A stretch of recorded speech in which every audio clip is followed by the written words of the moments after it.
Welcome to okay TV. నేను miss శ్రావ్య. ముందుగా okay TV ప్రేక్షకులందరికీ నమస్తే. ఈరోజే ముఖ్యమంత్రి గారు దావోస్ నుంచి వచ్చినారు.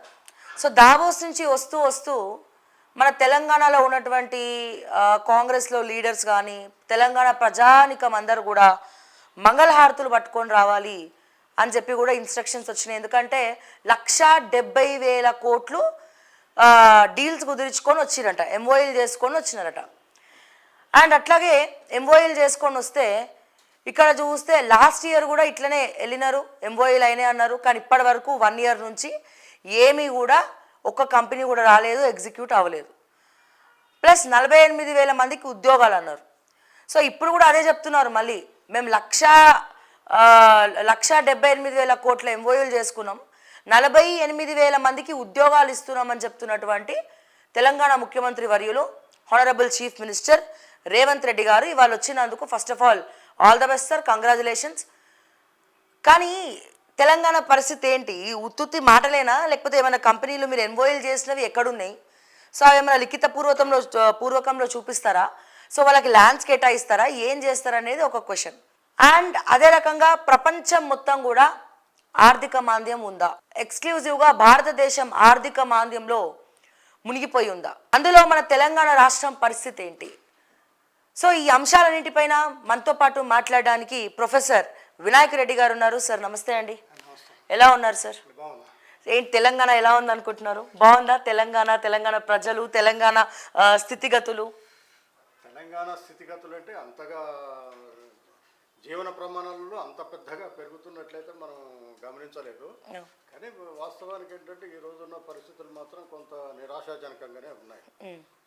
మీరు వ్యవసాయ రంగం తీసుకున్నా, ఎడ్యుకేషన్ తీసుకున్నా, హెల్త్ తీసుకున్నా, ఏ రంగం తీసుకున్నా కానీ పరిస్థితులు అయితే అంత ఆశాజనకంగానే అయితే కనిపిస్తలేవు. ముఖ్యంగా ఇప్పుడు ఎడ్యుకేషన్ అండ్ హెల్త్ అనేది చాలా ముఖ్యమైనవి. ఎందుకంటే హెల్త్ అండ్ ఎడ్యుకేషన్ కాక ఉన్నట్లయితే ప్రజలు వాళ్ళు సామాజిక అభివృద్ధి చెందడానికి, తద్వారా ఆర్థిక అభివృద్ధి చెందడానికి అవకాశం ఉంటుంది. కానీ ఇప్పుడు మనం కాక చూసినట్లయితే రోజు రోజుకి తెలంగాణ లోపల ఎడ్యుకేషన్ అయితే బాగా ప్రైవేటైజేషన్ అయిపోతున్నప్పుడు ఏమవుతుంది, పబ్లిక్ ఎవరైతే ఉంటారో లో ఇన్కమ్ గ్రూప్ వాళ్ళు లేదా వెనకబడ్డ వాళ్ళు అనుకోండి, ఆర్థికంగా వెనకబడ్డ వాళ్ళు అనుకోండి, వాళ్ళు పిల్లల్ని చదివించుకోవడం అనేది చాలా కష్టంగా మారుతుంది. అంతేకాకుండా ఆస్తులు అమ్ముకొని కూడా చదివించుకున్న పరిస్థితులు కూడా మనం చూస్తూ ఉన్నాం. చూసిన తర్వాత కూడా గవర్నమెంట్ ఎడ్యుకేషన్ కాక చూసినట్లయితే తెలంగాణ రాకముందు మన దగ్గర 31,000 స్కూల్స్ ఉంటుండే, ప్రైమరీ స్కూల్ టు 10th వరకు. ఇప్పుడు అవి 26,000 దాకా వచ్చింది. ఈ సంవత్సరం కాక చూసినట్లయితే మీకు 1,833 స్కూల్స్ లో సింగిల్ స్టూడెంట్ లేడు. అంటే అవి దాదాపు మూతపడుతున్నట్లు. అండ్ కొన్ని స్కూల్స్ లో ఒకటే టీచర్ ఉన్నారు, ఒక సింగిల్ టీచర్ ఉన్నాయి, డబుల్ టీచర్ ఉన్నారు. కొంతమంది కొన్ని చోట్ల మీకు గమనించినట్లయితే పర్టికులర్గా అంటే ఇన్ డెప్త్ డేటా కాక చూసినట్లయితే ఏమవుతుందంటే కొన్ని స్కూల్లో లోపల 5-6 టీచర్లు ఉంటారు, 3-4 స్టూడెంట్స్ ఉన్న సందర్భాలు కూడా ఉన్నాయి మన దగ్గర. ఇక్కడ ఒక స్టూడెంట్ ఉన్న స్కూల్స్ కూడా ఉన్నాయి. అట్లా 1,833 స్కూల్స్ లో స్టూడెంట్స్ లేరు. ఇంకోటి కాకుండా ఏంటంటే 50 మంది కంటే తక్కువ ఉన్న స్కూల్స్ 5,000 పైన ఉన్నాయి. ఇవన్నీ కూడా రేపు మూతపడేందుకు అవకాశం ఉంటుంది. ఇంకోటి ఏంటంటే ముఖ్యంగా ఇంటర్మీడియట్ ఎడ్యుకేషన్ అనేది చాలా వెరీ క్రూషియల్ ఒక స్టూడెంట్కి. మీరు ఇంటర్మీడియట్ ఎడ్యుకేషన్ కాక చూసినట్లయితే ఇక్కడ మన దగ్గర కార్పొరేట్ స్కూల్స్ కాలేజెస్ ఏవైతే ఉన్నాయో, ముఖ్యంగా నారాయణ కానివ్వండి, చైతన్య కానివ్వండి, గౌతమి కానివ్వండి, ఇంకా ఇతరత్ర ఈవెన్ తెలంగాణ వాళ్ళు కూడా కొంతమంది కార్పొరేట్ స్కూల్స్ కాలేజ్ పెట్టారు. మీరు చూసినట్లయితే రోజు మనకి ఏదో ఒక సందర్భంలో వారంలో 2 సార్లు అయినా కానీ ఈ కార్పొరేట్ స్కూల్స్ గురించి వెళ్ళి, వాళ్ళ దౌర్జన్యాల గురించి వెళ్ళి, అక్కడ జరుగుతున్న విషయాల గురించి మనం చూస్తూ ఉన్నాం. సంవత్సరానికి 10,000 సంఖ్యలో విద్యార్థులు కూడా చనిపోతున్నారు. కానీ ప్రభుత్వం మాత్రం ఎటువంటి చర్యలకు పూనుకోవట్లేదు, వాటి మీద ఎటువంటి ఆలోచన చేస్తున్నట్టు కూడా కనిపించట్లేదు. ఇంకోటి ముఖ్యంగా ఏంటంటే ఏదైనా ఒక ఇన్స్టిట్యూషన్ పెట్టాలన్నప్పుడు కొన్ని నిబంధనలు ఉంటాయి. ఇప్పుడు మీకైనా అంతే కదా, అవును ఇప్పుడు మీరు రిజిస్టర్ చేయాలంటే మీకున్న ఇన్ఫ్రాస్ట్రక్చర్ అవన్నీ చూపించాలి. అవును ఇప్పుడు మీరు కార్పొరేట్ స్కూల్స్ మీరు ఎక్కడ పోయినా కానీ ఉమ్, కనీసము సైన్స్ కోర్సుల లోపల కనీసం ల్యాబ్ అనేది ఎవరికి తెలియదు. ఉమ్, అంతేకాకుండా ఇప్పుడు ఒక జూనియర్ కాలేజ్ ఉందనుకోండి, జూనియర్ కాలేజ్ అంటే ఒక సబ్జెక్ట్ ఎంతమంది టీచర్లు ఉండాలి, ఎంతమంది ల్యాబ్ అసిస్టెంట్స్ ఉండాలి, ఎంతమంది నాన్ టీచింగ్ స్టాఫ్ ఉండాలి, ఇవన్నీ ఉండాలి. ఉమ్, మీరు ఇక్కడి నుంచి ఎనీ చైతన్య, నారాయణ, గౌతమి ఇంకా ఇతర పోతే మీకు ఎక్కడ కూడా అక్కడ ఇక్కడ చెప్పిన టీచర్ ఇంకో దగ్గర పోతారు, ఇంకో దగ్గర పోతారు, కానీ అక్కడ లేదు. ఇవన్నీ కూడా ప్రభుత్వానికి తెలిసి జరుగుతున్నాయి. ఉమ్, కానీ దీన్ని కంటైన్ ఎందుకు చేయట్లేదు అంటే వాళ్ళ దగ్గర నుంచి వెళ్ళి వసూలు చేస్తున్న ఆ డబ్బులలో వీళ్ళకి కొంత వాటా వస్తుంది కాబట్టి వీళ్ళు చర్యలు తీసుకోవడానికి ముందుకు పోవట్లేదు.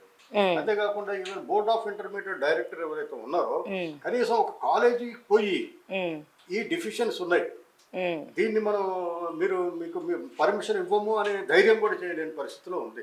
ఇప్పుడు మీరు రీసెంట్గా గత 5-6 సంవత్సరాలుగా చూస్తున్నట్లయితే జూనియర్ కాలేజెస్ ఈ మిక్స్డ్ బిల్డింగ్స్ లో ఉంటాయి. అంటే కమర్షియల్ బిల్డింగ్ దాంట్లోనే కాలేజ్ ఉంటుంది. వాటికి ఫైర్ సేఫ్టీ ఉండాలి. ఫైర్ సేఫ్టీ లేకుండా దాదాపు 5 సంవత్సరాల నుంచి ఎగ్జామ్షన్ ఇస్తూ పోతున్నారు. ఎగ్జామ్షన్ అనేది 1 year ఉంటుందండి. వీళ్ళు 5 years నుంచి ఇస్తున్నారు. చాలా కాలేజెస్ రికగ్నిషన్ లేవు. రికగ్నిషన్ లేకుండా ఏం చేస్తారు వీళ్ళందరూ, వీళ్ళకి ఒక కాలేజ్ ఇస్తే దాంట్లో పరిమితమైన సంఖ్య దాటి విపరీతంగా వేరు వేరు బ్రాంచ్ని పెట్టి కూడా చేస్తున్నారు. వాళ్ళకి నామినల్ గా ఏదో ఫైన్ వేసినట్టు వేసేసి వాళ్ళందరినీ కూడా చేస్తున్నారు. ఒకవేళ 1 సంవత్సరం కాక మీరు ఇల్లీగల్ కాలేజ్ని ఆపినట్లయితే విద్యార్థులు కూడా మళ్ళీ ఇటువంటి అసలు ఆ కాలేజీకి రికగ్నిషన్ ఉందా లేదా అనేది కూడా పోయి చూడడానికి అవకాశం ఉంటుంది. కానీ ప్రభుత్వానికి అటువంటివి ఉన్నట్లయితే మనకు కనిపించట్లేదు.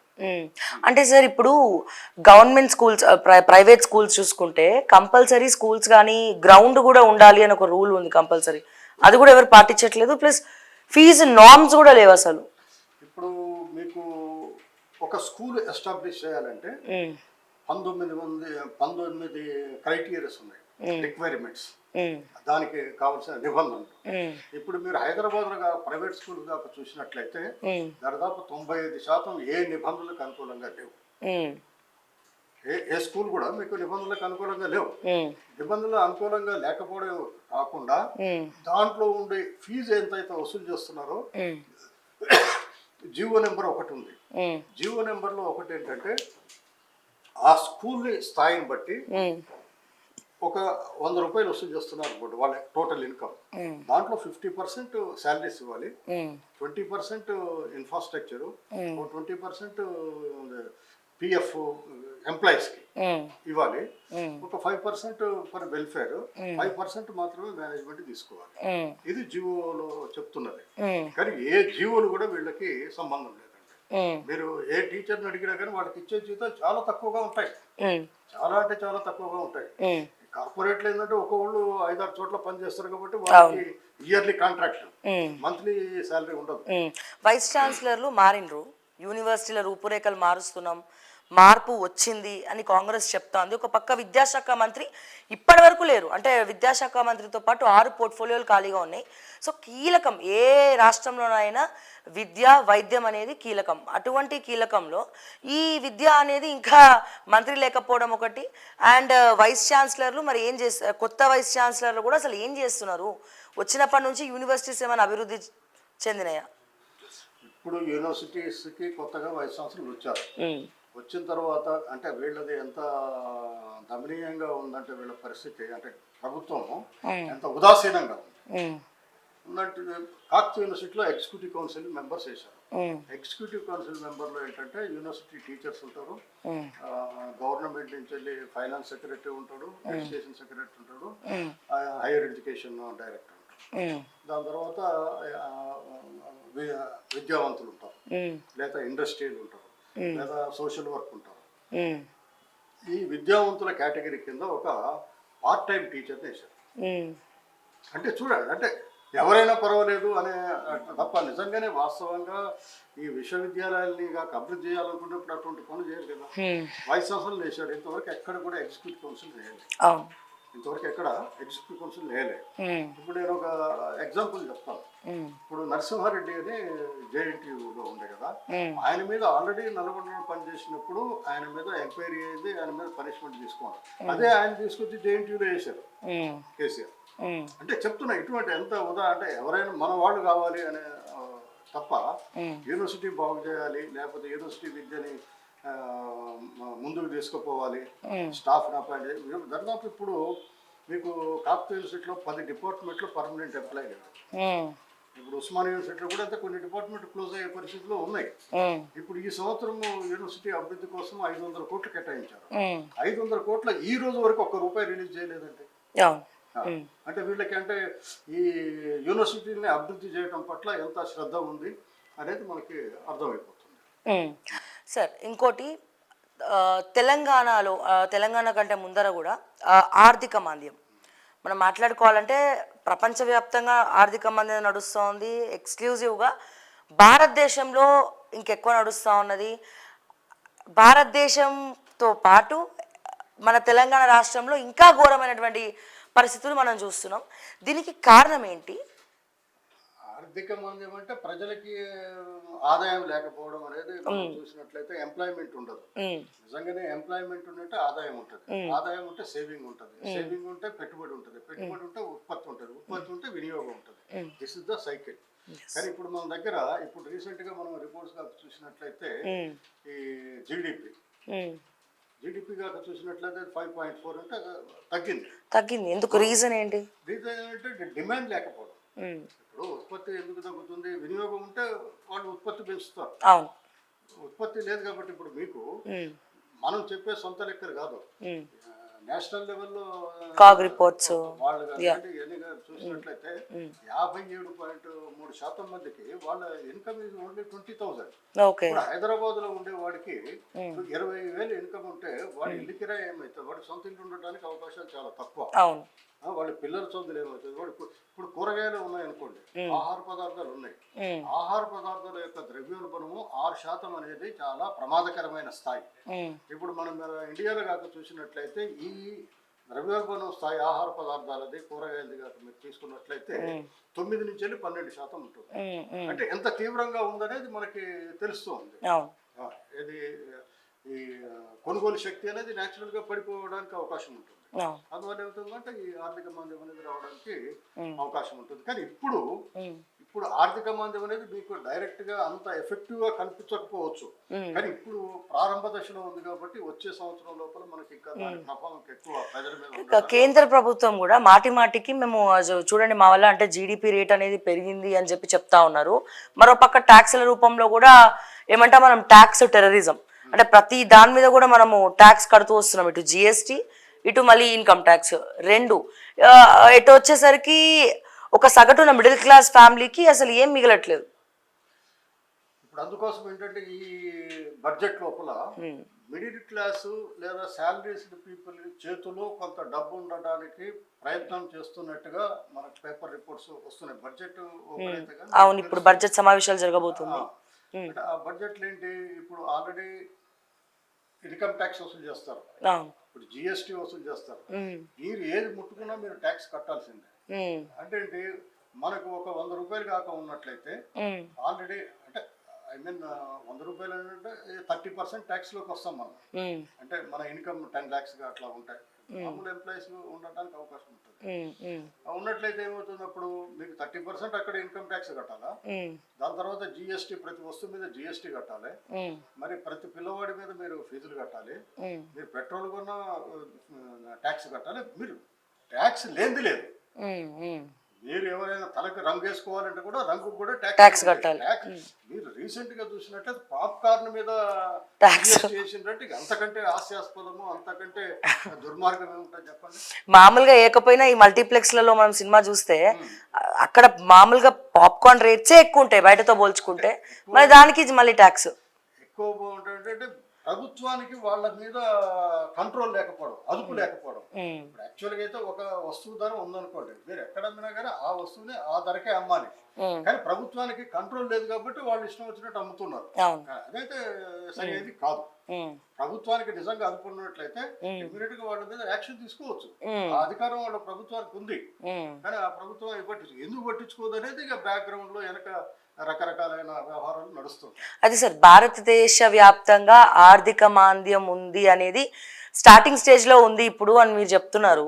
కానీ తెలంగాణ ఆర్థిక మాంద్యం చూస్తుంటే ఎండింగ్ స్టేజ్కి వచ్చేసింది అన్న ఫీలింగ్ వస్తూ ఉంది.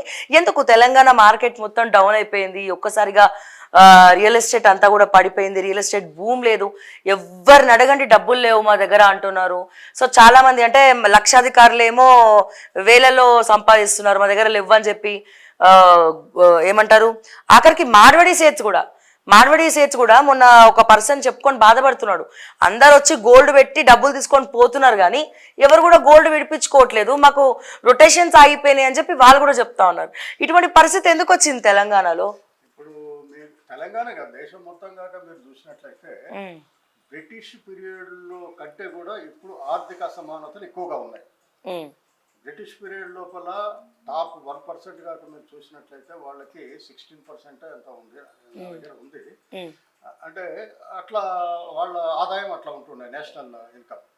కానీ ఇప్పుడు కాక చూసినట్లయితే మీకు టాప్ 1% లోపల వాళ్ళ ఆదాయం అంటే వాళ్ళ ఎసెట్స్ 40% ఉంది.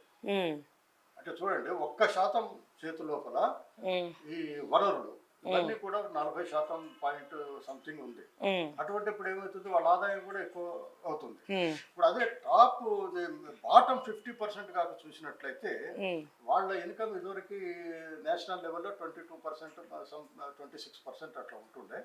అది ఇప్పుడు ఏమవుతుంది అది 18%, 19%. అంటే లోయర్ ఇన్కమ్ వాళ్ళందరికి ఇన్కమ్ తగ్గుతుంది కదా. తగ్గుతున్నప్పుడు న్యాచురల్గా ఏమవుతుంది ఇప్పుడు వాళ్ళ కొనుగోలు శక్తి తగ్గిపోతుంది. కొనుగోలు శక్తి తగ్గిపోయినప్పుడు ఇటువంటి పరిస్థితులు వస్తుంటాయి. అంటే ఇంకా అవి ఇంకా ముందు రావడానికి అవకాశం ఉంది. ఎందుకంటే ఇప్పుడు ఎట్లా మేనేజ్ చేస్తున్నారంటే అప్పులు తెచ్చి మేనేజ్ చేస్తున్నారు. ఇప్పుడు సెంట్రల్ గవర్నమెంట్ దాదాపు వీళ్ళు అధికారం రాకముందు 60-70 లక్షల కోట్లు అప్పు ఉంటే ఇప్పుడు దాదాపు 200 లక్షల కోట్లు పైన, ఆల్మోస్ట్ 215 అంటారు, మొత్తానికి అయితే 200 లక్షల కోట్ల పైన అప్పు చేసి నడిపిస్తున్నారు. అంటే ఒక కుటుంబం లోపల అప్పు తెచ్చినప్పుడు ఎంత క్రైసిస్ ఉంటుందో, ఇన్కమ్ లేకుండా కుటుంబంలో అప్పు చేసి మనం ఖర్చు పెట్టినట్టు ఎంత క్రైసిస్ ఉంటుందో ఇప్పుడు దేశంలో కూడా అంతే క్రైసిస్ ఉంటుంది. సార్ ఫైనల్గా సార్ మన ముఖ్యమంత్రి గారు హైదరాబాద్ వచ్చారు. ఎక్కడి నుంచి? దావోస్ నుంచి హైదరాబాద్ రావడం జరిగింది. సో 1,78,000 కోట్ల ఎంఓయూలు చేసుకున్నారంట. అంటే ఆ నిధి ఆ పెట్టుబడులు మన తెలంగాణకు తీసుకొస్తున్నామని ఒక స్టేట్మెంట్, 48,000 మందికి ఉద్యోగాలు ఇస్తున్నామని ఇంకో స్టేట్మెంట్. అంటే ఇది నమ్మచ్చా? ఎందుకంటే లాస్ట్ ఇయర్ వెళ్ళినప్పుడు కూడా అదే చెప్పినారు. బట్ ఇప్పటి వరకు ఏదైనా మీకు కనిపించిందా సార్? ఒక 1 yearలో ఏమైనా అయిందా? అంటే నేనైతే పూర్తిగా స్టడీ చేయలేదు కానీ ఒకటి క్లాసిక్ ఎగ్జాంపుల్ చెప్పగలను. ఓకే. ఇప్పుడు యాక్చువల్లీ దీనికి కొద్దిగా ముందు పోతే మనము అసలు ఈ వరల్డ్ ఎకనామిక్ ఫోరం ఏంటి, దాని ఉద్దేశం ఏంటి తెలుస్తుంది. ఇది వరల్డ్ ఎకనామిక్ ఫోరం అనేది ప్రపంచం లోపల ఉన్న పెట్టుబడిదారుల సంఘం. ఆ సంఘం ఏం చేసిందంటే వాళ్ళకు వచ్చిన ఆదాయం లేదా లాభాలని ఎక్కడ పెట్టితే ఎక్కువ లాభాలు వస్తాయని చూస్తారు. వాళ్ళ సొంత ఏరియాలలో ఇంకా అదనంగా పెట్టే అవకాశం లేదు కాబట్టి ఇతర దేశాలలో పెట్టుకోవాలి. లేదా ఆ దేశంలో ఉండే ఉత్పత్తి ఖర్చులు ఎక్కువైతాయి అనుకోండి, అప్పుడు ఏమైతే లాభాలు తగ్గుతాయి. లాభాలు తగ్గుతాయి కాబట్టి ఏం చేస్తారు, ఎక్కడ ఉత్పత్తి ఖర్చులు తక్కువ ఉంటాయో అక్కడికి పోతుంటారు. లాభాలు అనేది వాళ్ళ ప్రధానమైనది, అంతే తప్ప మనల్ని బాగు చేయటం అనేది కాదు. ఇది 1971లో స్టార్ట్ అయింది. అది యూరోప్ పెట్టుబడిదారుల సంఘం. అది యాక్చువల్గా ఈ దావోస్లో స్విట్జర్లాండ్లో సమావేశం అయ్యేది.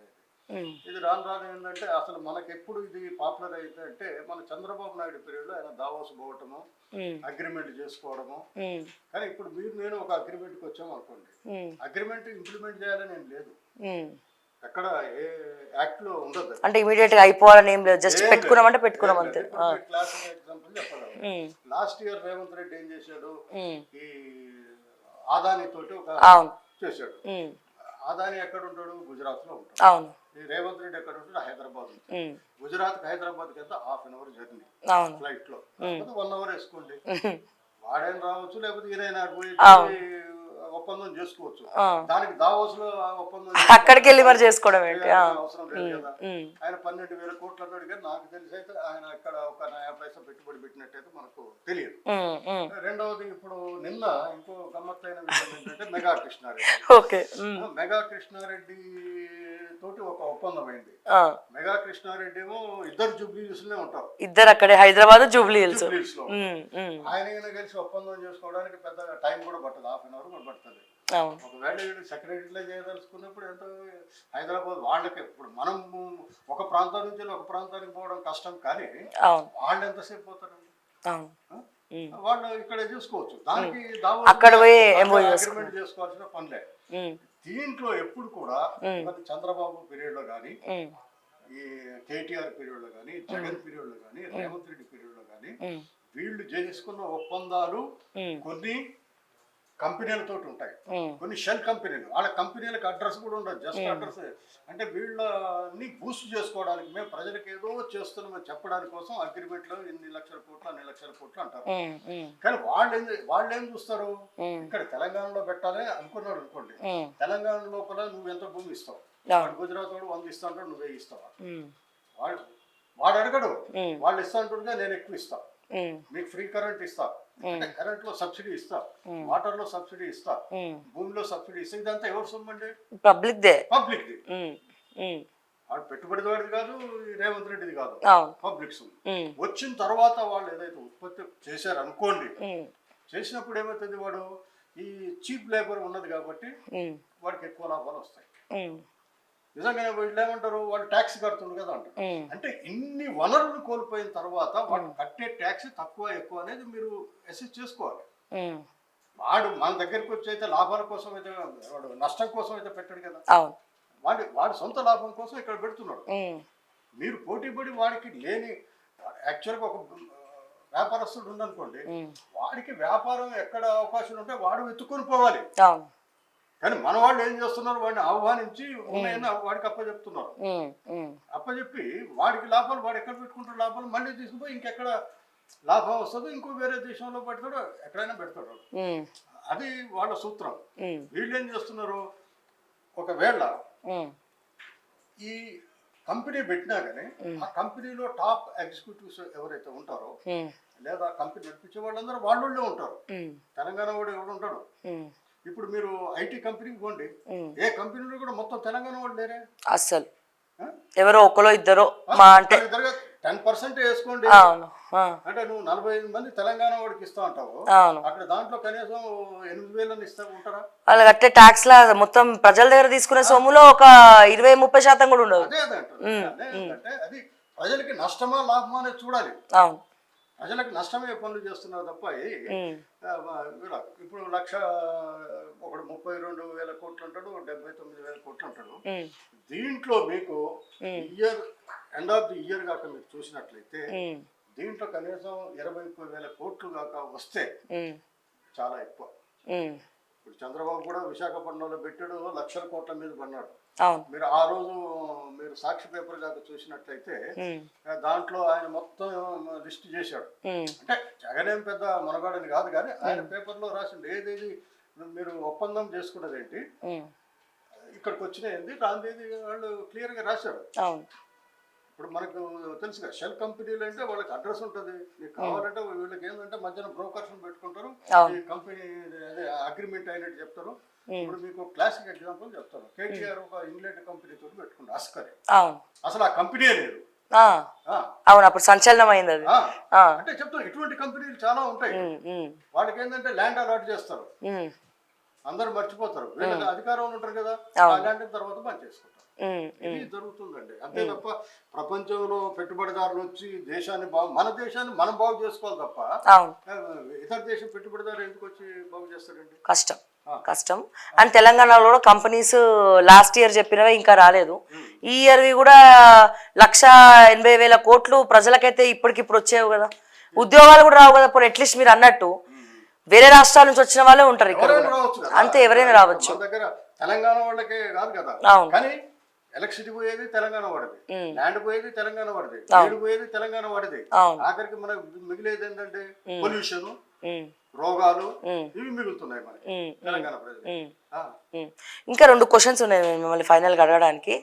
ఒకటేమో ఇప్పుడు ట్రంప్ అంటే నేను కూడా ట్రంప్ అనగానే ఫస్ట్ భారతీయుల గుండెల్లో దడ ఉడుతుంది. ఎందుకు అంటే ఆయన ఎలక్షన్స్ కి ముందు ఆయన క్లారిటీగానే ఉన్నాడు, ఎప్పుడు కూడా అమెరికాలో ఉన్న వాళ్ళకి అమెరికాలోనే ఉద్యోగాలు ఉండాలి, రిజర్వేషన్ అక్కడ వాళ్ళకి రిజర్వేషన్ ఉండాలి, బయట వాళ్ళు వచ్చి పెత్తనం చెలాయిస్తున్నారు అన్న మెంటాలిటీ ట్రంప్ది.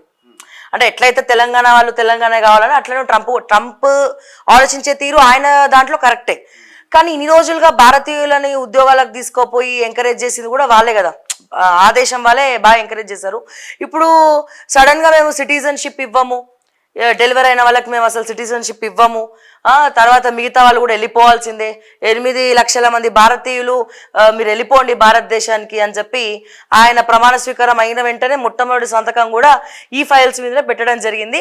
సో అమెరికాలో హాస్పిటల్స్ మొత్తం రష్ అంట, డెలివరీకి ఉన్న వాళ్ళందరూ ఇంకో 1 మంత్ టైం పీరియడ్ పెట్టేసరికి ఈ లోపలనే సిటిజన్షిప్ రావాలి అని చెప్పి అందరు ఆతృత. అంటే అంత భయంకరమైనటువంటి పరిస్థితులు. మళ్ళీ మొన్న మన భారతదేశానికి సంబంధించిన కొన్ని రాష్ట్రాలు కూడా కేసు వేయడం జరిగింది. సో ఏ రకంగా చూడొచ్చు ఇప్పుడు దీన్ని? ఇప్పుడు ఎక్కడైనా సరే ఇప్పుడు మా గవర్నమెంట్ ఉందనుకోండి, గవర్నమెంట్ ఉన్నప్పుడు ఏమవుతుంది, ఇప్పుడు ఇక్కడ మోడీ గవర్నమెంట్ ఏం చేస్తుంది, హిందూయిజాన్ని ప్రమోట్ చేస్తుంది. అంటే ఇప్పుడు లైక్ క్రిస్టియన్స్ అనుకోండి, ముస్లిమ్స్ అనుకోండి, ఆదివాసీలు అనుకోండి, వీళ్ళందరి మీద కూడా అంటే ఇది హిందూ రాష్ట్రం కావాలనేది వాళ్ళ బేసిక్ ఐడియా.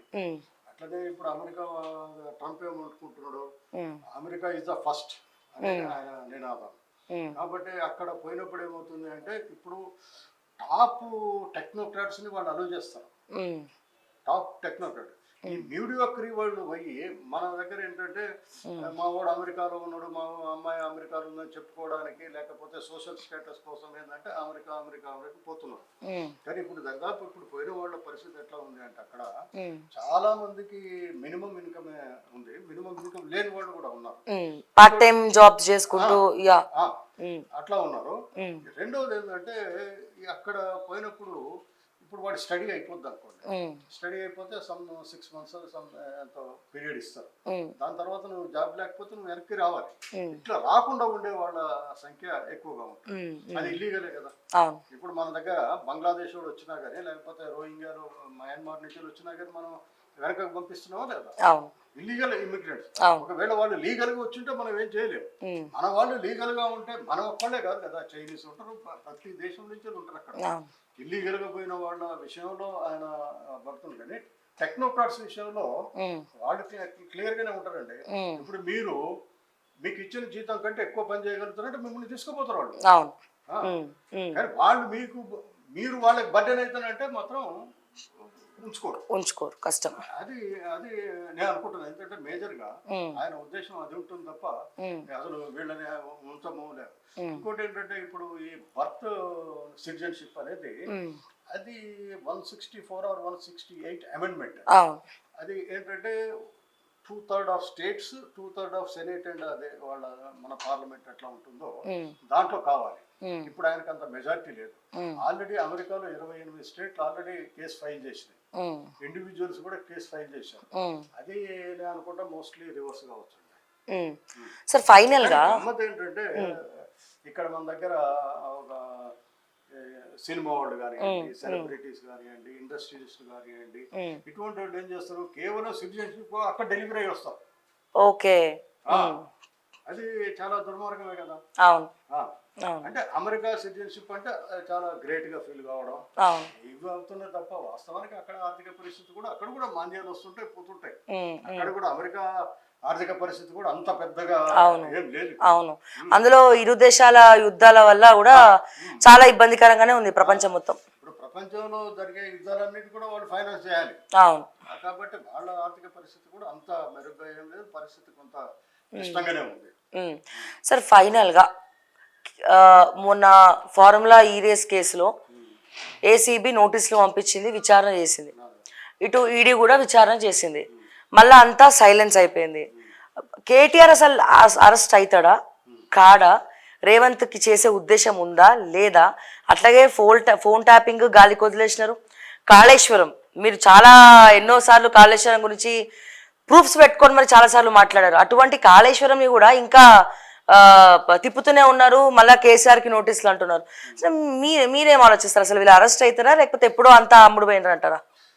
ఇప్పుడు మన దేశంలో కాక చూసినట్లయితే ఇంతవరకు అసలు అవినీతికి మూలం రాజకీయ నాయకులు.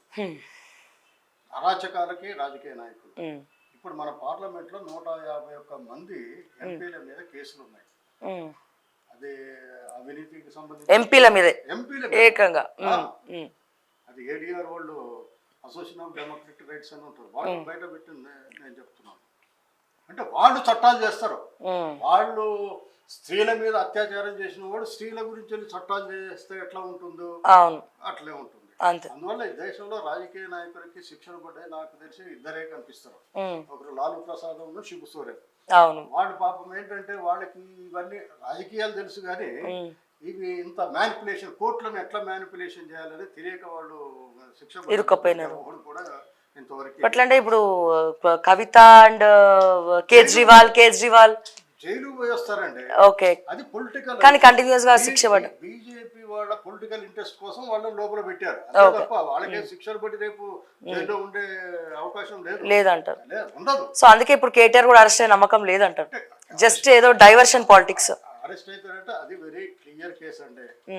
ఏంటి ఇప్పుడు నీకు మంత్రి నాకు తెలియదు, కింది వాడికే తెలియాలనడం అంతా సరైనది కాదు.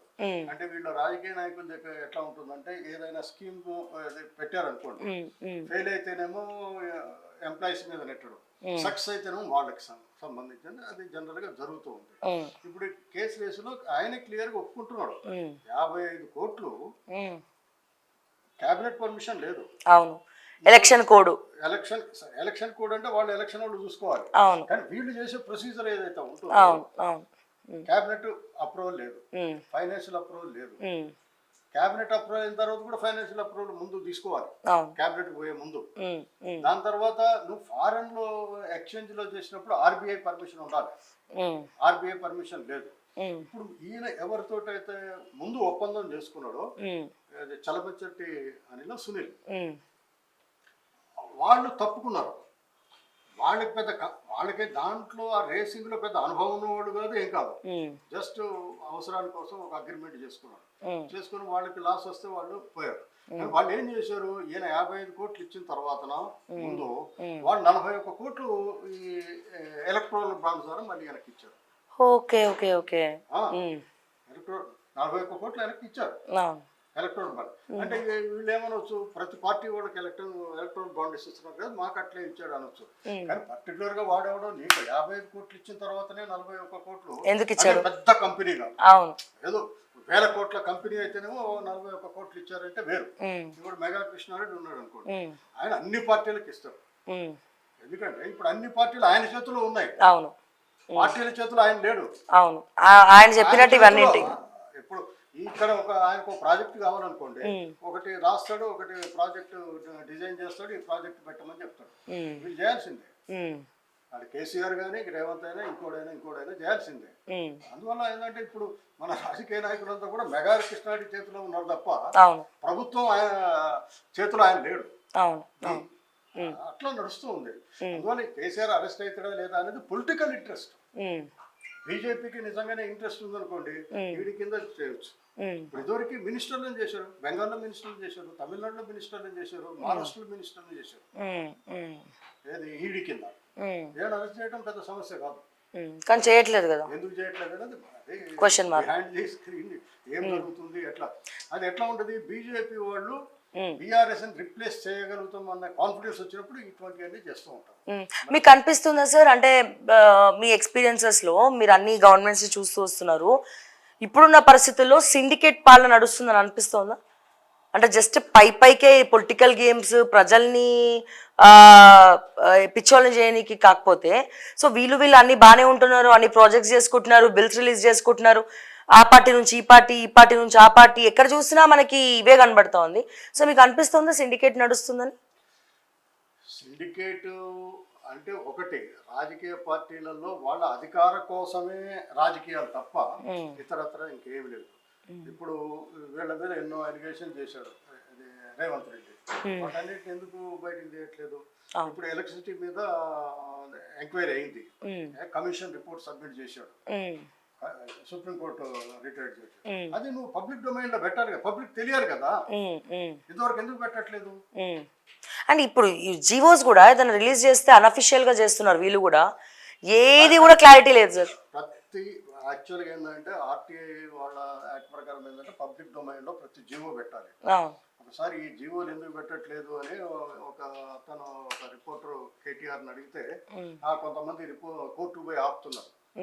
నువ్వు లాకి ఇప్పుడు ఏ జీవో తీయాలి కానీ లా డిపార్ట్మెంట్ ఎస్ అన్న తర్వాత ఇస్తారు. నువ్వు కోర్టులో వేస్తే నీకేం నష్టం? అంటే మీరు అక్రమాలు చేస్తున్నారో తెలుస్తుంది. అందువల్ల అది ఇప్పుడు ఏం జీవోలు పెడతారండి, పలానా ఎవరైనా ట్రాన్స్ఫర్ చేశారు, పలానా ప్రమోషన్ ఇచ్చారు, ఇవి పెడతారు తప్ప పాలసీ మ్యాటర్ జీవోలు మాత్రం పాలసీ మ్యాటర్స్ పెట్టట్లేదు. వీళ్ళు పెట్టలేదు. పెద్ద జోక్ ఏంటంటే సార్, ఇంకా మన రాష్ట్రానికి ఆర్టీఐ కమిషనర్ లేడు. ఒక్కరు కూడా లేరు. ఎందుకు మరి వద్దనుకుంటున్నారా? హైకోర్టు కూడా వాళ్ళకి 1-10 సార్లు ఇప్పుడు ఇంకోటి ఏంటంటే ఈ మధ్యన ఆర్టీఐ ఇదివరకు ఏంటంటే మనం ఆర్టీఐ ఏం కదా 30 days లో ఇన్ఫర్మేషన్ ఇచ్చేవాళ్ళు. ఇప్పుడు ఏం చేస్తున్నారు, ఫస్ట్ స్టెప్ తర్వాత ఆర్టీఐ ఆఫీసర్ వాడు పోయినాక సెకండ్ పోయి మళ్ళీ హైదరాబాద్, ఇప్పుడు కరీంనగర్ ఆదిలాబాద్ లో ఎవరైనా అప్లై చేస్తాను వాళ్ళు హైదరాబాద్కి కమిషన్ రేట్కి రావాలంటే ఎట్లా వస్తారు? అంటే ప్రభుత్వం బాధ్యతాయుతంగా ఉంటే తప్ప ఇది సక్సెస్ కాదు. అందువల్ల ఏమవుతుందంటే ఇప్పుడు అందుకోసం దేశం మొత్తంలో ఆర్టీఐ అడిగిన వాళ్ళని హత్యలు చేస్తున్నారు. ఇప్పుడు మీరు ఆర్టీఐ కింద ఉండండి, గుజరాత్ అతను సోషల్ యాక్టివిస్ట్ ఆర్టీఐ కింద తీసుకుంటే వీళ్ళు బీజేపీ గవర్నమెంట్ వచ్చిన తర్వాత ఇండస్ట్రియలిస్ట్కి 2018 వరకే 25 లక్షల కోట్లు మాఫ్ చేశారు. ప్రతి సంవత్సరం నాకు కావాలంటే నేను పర్టికులర్స్ ఇస్తాను. ప్రతి సంవత్సరం దాదాపు 1,60,000 నుంచి వెళ్ళి 1,02 లక్షల కోట్ల వరకు ప్రతి సంవత్సరం వీళ్ళు ఇప్పుడు చేస్తూ వచ్చారు. అంటే ఇవన్నీ కలిపితే దాదాపు 35-36 లక్షల కోట్లు ఇండస్ట్రియలిస్టులకు చేసింది. వీళ్ళు మొన్న ఈ ఎరువుల సబ్సిడీ ఇస్తూ మేము రైతులకి 60,000 కోట్లు, లక్ష కాదు 60,000 కోట్లు దేశం మొత్తం ఫర్టిలైజర్కి. అంటే జనానికి తెలియాలి, ఈ రాజకీయ పార్టీలు చెప్పవు. ఎందుకంటే వీళ్ళు చేసే పని అదే, వాళ్ళు చేసే పని అదే. అందువల్ల చెప్పాలి. సార్ ఫైనల్ గా పంచాయతీ ఎలక్షన్స్ రాబోతున్నాయి, పట్టభద్రుల ఎన్నికలు జరగబోతున్నాయి. సో ఏ పార్టీ నెగ్గుతుంది అనుకుంటున్నారు దీంట్లో? అంటే పంచాయతీ అంటే ఎప్పుడు పంచాయతీ, అది ప్లస్ కులగణన అనేది సరిగ్గా కూడా జరగలేదు నాకు తెలిసినంత వరకు అయితే. ఏదో పైకి మెరుగులు దిద్దరు తప్ప సగం మందికి కులగణన కాలేదు అసలు. సో ఏ ప్రాతిపదికన వీళ్ళు ఎలక్షన్స్కి నోటిఫికేషన్ ఇచ్చేస్తామంటున్నారు? పట్టభద్రులు అంటే ఓకే, టైం అయింది కాబట్టి నోటిఫికేషన్ ఇస్తున్నారు, జరుగుతున్నాయి. కానీ పంచాయతీ కులగణన అయిన తర్వాతనే మేము పంచాయతీ ఎలక్షన్స్కి వెళ్తామని చెప్పిన వాళ్ళు, మీరేమంటారు దీని గురించి? ఇప్పుడు పంచాయతీ ఎలక్షన్స్ అనేవి జనరల్గా ఎట్లా ఉంటుందంటే రూలింగ్ క్లాస్ ఎవరు ఉంటే కూడా, ఎందుకంటే అవి పార్టీ బేస్డ్గా ఉండవు. అవును, గుర్తులు ఉంటాయి, ఇండిపెండెంట్ గుర్తులు ఉంటాయి. సరే పార్టీ మనుషులు ఐడెంటిఫై అయినా గెలిచిన తర్వాత ఏంటంటే రూలింగ్ పార్టీకి పోవడం అనేది మనం సహజంగా చూస్తూ ఉన్నది. కాబట్టి రేపు ఏదో కాంగ్రెస్ ప్రభుత్వం ఉన్నది కాబట్టి వీళ్ళందరూ కాంగ్రెస్ వాళ్ళకి సంకల్పించుకోవాల్సిన అవసరం లేదు. గెలిచిన వాళ్ళందరూ మా వాళ్ళే అని చెప్పడానికి కూడా ఉండదు. ఇప్పుడు ఒకసారి అంజయ్ గారు ఒక ప్రెస్ కాన్ఫరెన్స్ లో ప్రతి పార్టీ ఇంతమంది సభ్యత్వం ఉంది, ఇంతమంది సభ్యత్వం ఉంది అని అడుగుతున్నారు. అయితే అంజయ్ గారు ఒక రిపోర్ట్ అడిగాడు, కాంగ్రెస్ పార్టీ సభ్యత్వం ఎంత ఉందండి? ఏ పార్టీలో సభ్యుడు కానివాడు మా పార్టీ సభ్యుడు అన్నాడు. ఓకే, ఏ పార్టీలో సభ్యుడు కానివాడు మా పార్టీ. ఓకే, చెప్తున్నాను. అట్లా ఈ పంచాయతీ ఎలక్షన్లు కూడా అట్లే ఉంటాయి. వేరే పార్టీ స్ట్రాంగ్ గా లేకపోతే కదవాళ్ళందరూ కూడా మా వాళ్ళు అన్నట్టే ఉంటుంది. పెద్దగా అంత ప్రాధాన్యత ఇచ్చే విషయం కాదండి. ఇంకా మీరు అడిగింది పట్టభద్రులు కూడా నాకు తెలిసి మీకు కూడా దృష్టిలో ఉంటుంది. పట్టభద్రులు కూడా ఇవాళ డబ్బులు ఇవ్వకపోతే ఓట్లేయట్లేదు. చదువుకున్న వాళ్ళు కూడా అదే అయిపోయింది పరిస్థితి. మళ్ళీ జీవోలు రద్దు చేయట్లే, అది రద్దు చేయట్లే, కొట్లాడట్లేదు అని అంటున్నారు. అదే ఏంటంటే ఇప్పుడు ఎవరు గెలిచినా ఓడినా కానీ ప్రజలకి వచ్చేది లేదు అనేది. గ్రాడ్యుయేట్స్ కావచ్చు, టీచర్స్ కావచ్చు. టీచర్స్ ఉన్నారు అనుకోండి, టీచర్స్ ఎమ్మెల్సీ ఉన్నప్పుడు టీచర్ సమస్యలను పట్టించుకోవాలి. మనకి ఇక్కడ టీచర్స్ ఉన్న వాళ్ళు ఎవరు కూడా టీచర్ సమస్యలు పట్టించుకున్న సందర్భం అయితే లేదు. లేరు. టీచర్స్ ట్రాన్స్ఫర్స్ ఉన్నాయి అనుకోండి, వైఫ్ హస్బెండ్ కేసెస్ ఉన్నాయి, టీచర్ ఎమ్మెల్సీలు వచ్చి కూర్చోవాలి కదా.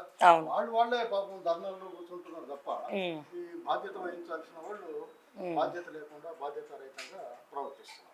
అందువల్ల వాళ్ళు ఎవరు గెలిచినా కదా మళ్ళీ అధికార పార్టీ ఏమడి టీచర్స్ కానీ గ్రాడ్యుయేట్స్ కానీ వాళ్ళెంబడే ఉంటున్నారు. అందువల్ల గవర్నమెంట్ ఏం చెప్తే సరే, ఇప్పుడు పేరు చెప్పకూడదు కానీ ఇప్పుడు రీసెంట్ గా గెలిచిన ఎమ్మెల్సీ కూడా అంతే. ప్రభుత్వం ఏం చెప్తే అదే చెప్తున్నాడు తప్ప ఆయన పెద్ద మరి ఆ సమస్యని విశ్లేషించి ఇదివరకు ఎట్లయితే విశ్లేషించేదో ఇప్పుడు ఆ విశ్లేషణ లేదు సమస్య పట్ల. అవును, డైరెక్ట్ ఆన్సర్ ఇచ్చేస్తున్నాడు. అదే జరుగుతుంది. మీరు హ్యాపీగా ఉన్నారా రేవంత్ రెడ్డి గారి పాలన? ఎందుకంటే ఇప్పుడు ఏంటంటే రెడ్డి అనగానే ఒక కాస్ట్ ఈక్వేషన్ వస్తూ ఉంది. సో మీ పేర్లో కూడా వినాయక్ రెడ్డి అని ఉంది కాబట్టి నేను 2 రకాలుగా అడుగుతా ఉన్నాను. సో మీకు కూడా అలా కాస్ట్ ఈక్వేషన్స్, కాస్ట్ ఫీలింగ్ ఏమైనా ఉందా? ఎందుకంటే రెడ్డి అని ఉంటే చాలు అభయహస్తం ఇస్తున్నాడంట రేవంత్ రెడ్డి. ఇది వాస్తవమేనా లేకపోతే మీకు సాటిస్ఫైడ్గా ఉందా రేవంత్ రెడ్డి పాలన గురించి? ఒకటి చెప్పనా,